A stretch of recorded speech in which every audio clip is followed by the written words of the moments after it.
Friend, আজি এখন নতুন ভিডিঅ' লৈ আহিছো।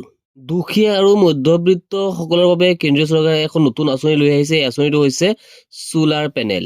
22 তাৰিখে ভাৰতৰ প্ৰধানমন্ত্ৰীগৰাকীয়ে এখন ডাঙৰ ঘোষণা কৰিছে। দুখীয়া আৰু মধ্যবিত্ত সকলৰ বাবে সোলাৰ পেনেল সম্পূৰ্ণ বিনামূলীয়াকৈ প্ৰদান কৰিব বুলি তেখেতে ঘোষণা কৰিছে। আমি কিছুদিন আগতে যিটো সোলাৰ পেনেলৰ বাবে আবেদন কৰিছিলো, সেইটো 70% যিজনে এপ্লাই কৰিছে তেখেতে বহন কৰিব লাগিছিলে, কিন্তু এতিয়া যিটো সোলাৰ পেনেল আপুনি আবেদন কৰিব এইটো সম্পূৰ্ণ ফ্ৰী কৰি পাব, এইটো কেন্দ্ৰীয় চৰকাৰৰ তৰফৰ পৰা। লগতে আপুনি যদি আমাৰ চেনেলটো নতুনকৈ আহিছে তেনেহ'লে আমাৰ চেনেলটো ছাবস্ক্ৰাইব কৰি ৰাখিব। বলক এতিয়া আমি আৰম্ভ কৰোঁ প্ৰচেছ। তাৰ বাবে আপুনি আপোনাৰ মোবাইলৰ যিকোনো এখন ব্ৰাউজাৰ অপেন কৰিব, তাত লিখিব আপুনি PIB বুলি লিখি আপুনি চাৰ্চ কৰি দিব। তলত আপুনি পাব PIB, এই অপশ্যনটোত আপোনালোকে জাষ্ট এবাৰ ক্লিক কৰি দিব। অলপ লোডিং লৈ নেক্সট এই পেজটো আহি যাব। ইয়াত আপোনালোকে পাব গভৰ্ণমেণ্ট অফ ইণ্ডিয়া। আপোনাৰ মোবাইলটো যদি ডেস্কটপ চাইটত নাথাকে তেনেহ'লে আপোনাৰ মোবাইলটো এনেকৈ আহিব। এই কোণত 3 লাইন এটা আহিব, 3 লাইনটোত আপোনালোকে জাষ্ট অ'কে কৰি দিব। তলত আপোনালোকে পাব release of freeze of release, এই অপশ্যনটোত আপোনালোকে অ'কে কৰিব। তলত আপোনালোকে পাব অল ৰিলিজ, এই অপশ্যনটোত আপোনালোকে অ'কে কৰি দিব। যদি আপোনাৰ মোবাইলটো ডেস্কটপ চাইটত থাকে তেনেহ'লে আপোনালোকে ওপৰত পাব প্ৰেছ ৰিলিজেছ, এই অপশ্যনটোত আপোনালোকে জাষ্ট এবাৰ অ'কে কৰিব। ইয়াত অ'কে কৰাৰ লগে তলত আপুনি 3টা অপশ্যন পাব। ওপৰত যে পাব অল যিটো অপশ্যন আছে তাত আপোনালোকে অ'কে কৰি দিব। এতিয়া স্ক্ৰল ডাউন কৰি অলপ তললৈ আহিব। অল ৰিলিজ গোটেইবিলাক আহিছে। আপোনালোকে ইয়াত কেৱল মাত্ৰ আপোনালোকে ডেটটো চেঞ্জ কৰিব।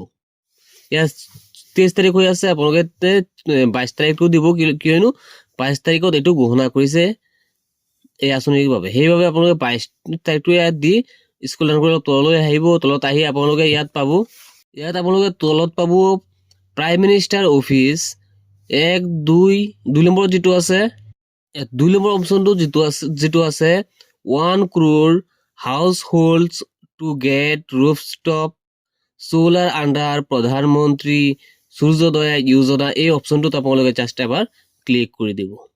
চাওক এই পেজটো আহি গৈছে। 1 crore household to get rooftop solar under প্ৰধানমন্ত্ৰী যোজনা যিটো চাইট আছিলে এই চাইটটো অপেন হৈ গ'ল।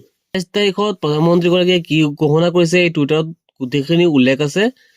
এইটো আপোনালোকে যদি ইচ্ছা কৰে তেনেহ'লে আপোনালোকে এইটো অসমীয়াত অনুবাদ কৰি আপোনালোকে এইটো পঢ়ি ল'ব পাৰিব। মই আপোনালোকক এইটো অসমীয়াত অনুবাদ কৰি দেখুৱাই দি আছো। অসমীয়ালৈ অনুবাদ কৰিলোঁ। প্ৰধানমন্ত্ৰী সূৰ্যোদয় যোজনাৰ অধীনত 1 কোটি পৰিয়ালক চাদৰ ওপৰত সৌৰ শক্তি লাভ কৰিব বুলি ইয়াত উল্লেখ কৰিছে। তাৰপিছত আছে পোষ্ট কৰা হৈছে যে 22 জানুৱাৰী 2024 PIB দিল্লীৰ দ্বাৰা এইটো উল্লেখ কৰা হৈছে। উল্লেখ কৰিছে প্ৰধানমন্ত্ৰী শ্ৰী নৰেন্দ্ৰ মোদীয়ে ঘোষণা কৰিছে প্ৰধানমন্ত্ৰী সূৰ্যোদয় যোজনা, যাৰ অধীনত 1 কোটি পৰিয়ালে চাদৰ ওপৰত সৌৰ শক্তি লাভ কৰিব। তলত উল্লেখ কৰিছে আকৌ প্ৰধানমন্ত্ৰীয়ে কৈছে, আজি অযোধ্যাৰ জীৱন পৰিত্ৰাণৰ শুভ উপলক্ষে মোৰ সংকল্প আৰু অধিক শক্তিশালী হৈছে যে ভাৰতৰ জনসাধাৰণৰ ঘৰৰ চাদৰ নিজাকৈ পৌৰ চাদৰ ওপৰৰ ব্যৱস্থা থাকিব লাগে। তলত চাওক নৰেন্দ্ৰ মোদীয়ে টুইটাৰত কি বুলি কৈছে সেইটো ইয়াত দিয়া আছে। এই সোলাৰ পেনেলৰ বাবে আপোনালোকে কেনেকৈ এপ্লাই কৰিব বা আবেদন কৰিব, ইয়াৰ প্ৰচেছটো মই আপোনালোকক এইটো ভিডিঅ'ৰ জৰিয়তে দেখুৱাব পৰা নাই, কাৰণ কেন্দ্ৰীয় চৰকাৰে এই আঁচনিখন এতিয়া প্ৰকাশহে কৰিছে, কিন্তু এই আঁচনিৰ বাবে এপ্লাই কৰিবলৈ এতিয়ালৈকে আদেশটো দিয়া নাই। যেতিয়া এই এপ্লাই প্ৰচেছটো আৰম্ভ হৈ যায় আমি এই ভিডিঅ'ৰ জৰিয়তে আপোনালোকক জনাই দিম, আপোনালোকে ধুনীয়াকৈ কৰি ল'ব পাৰিব। আজিৰ এই ভিডিঅ'টোৰ মূল উদ্দেশ্য হৈছে আপোনালোকক এই আঁচনিৰ বিষয়ে জনাই দিয়াটো। আজিৰ এই ভিডিঅ'টো এইখিনি আছিলে। লগ হ'ব নেক্সট ভিডিঅ'ত। জয় আই অসম।